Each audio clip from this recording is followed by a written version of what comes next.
So in my early 20s, I used to do a bunch of gig jobs to make my money because not only did I have the benefit of being self-employed and working for myself, but also at the same time too, this also provided me with way more flexibility and freedom to work on my other goals than a regular traditional job would ever allow me to do. Now there's definitely a lot of perks that come with getting a gig style job, but at the same time too, there's also a lot of cons as well with having a job like this that can really cripple you without you even noticing. So in this video, I want to talk about some of the perks that come with getting a job like this, whether it be Uber, Lyft, DoorDash, Instacart, whatever, you name it. But also too, at the same time, I want to shed some light on all of the downsides that come with having a job like this. So if you or anybody you know are currently doing any gig jobs, then make sure to watch this video all the way to the end so that way you guys can find out the truth about the good, the bad, and the ugly. If you're already subscribed, then welcome back. But if you guys are new to my channel, my name is Ismael Sandiford and you are now watching Just Money, where we talk about financial related topics such as personal and business credit, real estate, and other financial related topics. So if that's something you're into, then you're probably going to want to consider subscribing. But without further ado, let's get into today's video. So getting one of these gig jobs is a pretty decent way to earn extra income on top of the regular income that you're already earning from your original job. And to be honest, some people might even say that the income that they're earning from their gig job is a whole lot more income that they're earning from their original job. So those people tend to do it full-time rather than part-time. Now, whether you choose to do it full-time or part-time is fine. As long as you feel like you're making decent money from it, then it's okay. But honestly, one of the biggest things that I don't like about gig jobs is that one, you can get too complacent and actually box yourself in a job like this. And then two, there's no moving up when you have a job like this. You're always going to be roughly making the same amount of money every time. Now, back to my first reason, when I said too complacent and boxed in, you guys have to watch out for this one. Because with some of these gig jobs, if you guys are actually putting in the work, then you guys can earn over $200 a day or sometimes even more, which isn't bad. And I know this for a fact because like I said earlier, I used to do these gig jobs once upon a time in my early 20s. If you guys look at this screenshot right here, this is the most amount of money I've ever made in 1 week from a gig job that goes by the name of Lyft. Yes, that is correct, ladies and gentlemen. I made over $3,100 in 1 week driving for Lyft. And if you guys look closely, it actually tells you how many hours I put in that week working for this app, which is 66 hours. I wouldn't make that amount of money all the time, but for sure I would make a guaranteed $1,500 every week based on the hours that I was putting in. And that was from working every single day with no days off. Now, to the average American, that might seem like good income because if we do the math, ladies and gentlemen, $1,500 a week translates to $78,000 a year. And if you guys didn't know, the average American out there is roughly making $50,000 a year. And keep in mind too, they're still gonna have to pay taxes on that 50 grand. So some of that money is literally gonna get taken out of every paycheck if they're employed receiving W-2s. So in reality, yes, you are grossing $50,000 a year, but after taxes is all said and done, you're only walking away with roughly $39,000 for the year. But as far as the gig worker that is self-employed receiving a 1099 that's making $78,000 a year, for the most part, they're not getting any money taken away from the 78 grand that they're earning. Yes, they are still required to pay taxes, but if you have a good tax person, then they can help you out with your write-off so that way you don't have to pay anything back. Or if you do have to pay something back, it's going to be very little to nothing. So if you have almost that whole $78,000 that you're making for the year, that can actually be pretty good income and almost equivalent to somebody who's making $100,000 a year if they're employed receiving W-2s. Because if somebody out there is employed receiving W-2s and they're earning $100,000 a year, then after taxes, they're actually bringing in $73,000 roughly a year. So a gig worker that makes $78,000 a year is roughly making the same amount of income that a 100 grand earner is making. So a lot of gig workers might deem this as good and now they're fine doing it, and then a lot of the times they just stay complacent with it. Because not only are you making pretty decent income now, but you also have the flexibility that comes with it as far as working whenever you want and being your own boss. Now, if you guys want to do this as a career longevity, then there's nothing wrong with doing it, but just know you're always going to get paid roughly the same thing for the same hours every single time. And if you guys are fine with that, then cool, keep doing it, no problem. But if you guys are not fine with that, then you're gonna have to find some kind of other job to where you're just making more income. But another problem you're going to have to face when you have a gig job is buying a home. It's kind of gonna be a little tough to buy a home if you guys have a gig job due to everything getting written off on your taxes. Because in the all honest truth, the only way you're actually making money as a gig worker is if you're writing everything off on your taxes every year. If you are not writing everything off, then you're really not making that much money as a gig worker. And I say this because there's a lot of expenses that you guys need to pay for in order to keep your gig job going. And a quick example of that is going to be gas, tires, oil, pretty much anything that you're using so that way you can keep your job going. But to give you guys a quick example, let's say you work for Uber and you're making $75,000 a year as an Uber driver. You then choose to write everything off so that way you can keep all of your money, and now it appears as though you're only making, let's say, $30,000 a year. When it comes to getting a mortgage, these mortgage lenders out here are looking for the amount of money that you made for the year after the tax write-offs. So if you gross $75,000 for the year, but after the write-offs and now it appears as though you're only making $30,000 for the year, then you're not going to qualify for the home that you thought you were going to get. Honestly, for somebody that's making $30,000 a year, if you guys would like to receive a mortgage loan, then the purchase power that you would qualify for, assuming you don't have any crazy debt, is roughly going to be $150,000. So if you want to qualify for a mortgage loan above $150,000, then you definitely got to be making more than $30,000 a year after taxes. So honestly, honestly, in my eyes, if you guys would like to buy a home one day, but you're only doing gig worker jobs, then you're going to have a hard time doing this. And the thing that sucks about it too is it's pretty much set in stone what you're going to be making every time you work. You'll earn roughly the same amount of money every day, every week, every month, and every year. There's pretty much no moving up when you guys have a job like this, so that's why I would always recommend to just keep it as a part-time just for extra income. Or if you do have to do it full-time, then just create a game plan that will get you out of doing this, so that way you guys don't have to do it forever. Don't get boxed in and trap yourself at a job like this just because you feel this is the only thing you can do to make this amount of income that gives you the most flexibility. There's literally so many different ways out there to make income other than driving people around for a living or picking up food or groceries for them. But now that I talked about some of the bad that comes from having a gig job, let's go over some of the good stuff now. So one of the best things about having a gig job, hands down, is the flexibility. Whether you work for Uber full-time, Lyft, DoorDash, Instacart, whatever you name it, you will always have that flexibility and control on when you would like to work. And having really good flexibility can definitely help you out in other areas of your guys' life. And a quick example of that is maybe now you have time to watch your kids, or maybe you're working on a specific career that you're currently going all in on, like music or even content creation. Mostly everybody out there has a dream, so I'm not going to knock anybody for trying to chase their goals and doing what they got to do in order to get there. But another benefit from having a gig job is that on most of these apps, they will actually pay you the very same day. So you can literally go out and work, and later on that same day, you can choose to get paid immediately if you would like to. Now, they do charge you a fee in order to do this, but if I'm not mistaken, the fee is only, 50 cents to $1 in order to do this, so it's not bad. So if somebody literally didn't have money that morning, if they were to work all day, then by that evening, they would have some kind of money in their pocket. To whereas a regular job, you would have to wait about a week or sometimes even 2 weeks in order to get paid. Another good thing though about having a gig job is since technically you are your own boss, you don't have to accept every ride or order that you get from that gig job. So whether you're doing Uber or Lyft, you don't have to take every ride that gets presented to you. Or if you're doing something like DoorDash, you don't have to take every order that you get. It's literally an option for you guys to choose. So that right there is another good thing about it. You are your own boss. Another thing I would like to add on to this though, for the people out there that do gig jobs as a part-time to earn extra income, you literally have a side hustle. So whether you're trying to make more money so that way you have more money to put down for a home, or if you're trying to go on a vacation or even buy a new car,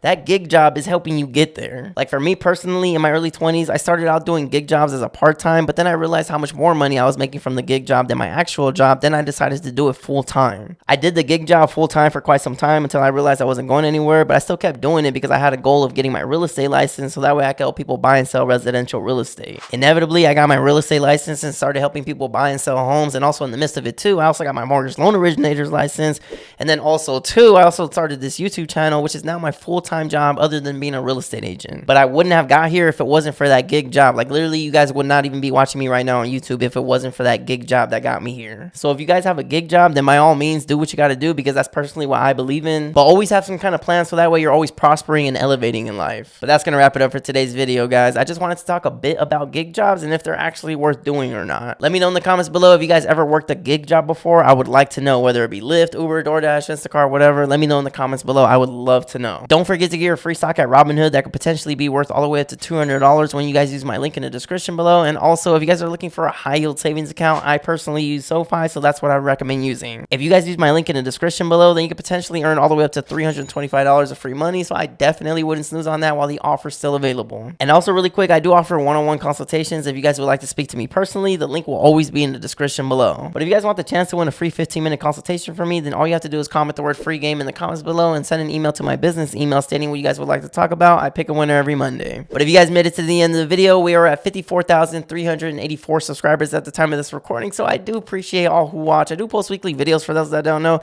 if you guys haven't yet already, don't forget to hit the like button, subscribe to the channel if you guys haven't yet already, and don't forget to hit the notification bell so that way you guys get notified every time I post a new video. And again, we talk about personal and business credit, real estate, and other financial related topics. So if that's something you're into, then you're probably going to want to consider subscribing. We talk about how to get high limits on your guys' credit cards, talk about how to boost your personal credit, how to obtain business credit. We talk about real estate. We talk about mortgage loan programs. We talk about all that. So this is your one-stop shop. And again, really quick for those that don't know, I'm a licensed real estate agent and a licensed mortgage loan originator. So if you guys are in Southern California and you're trying to buy or sell a home, all my information is always going to be in the description below. Thank you guys so much for watching, and I will see you in the next video. Thanks for watching.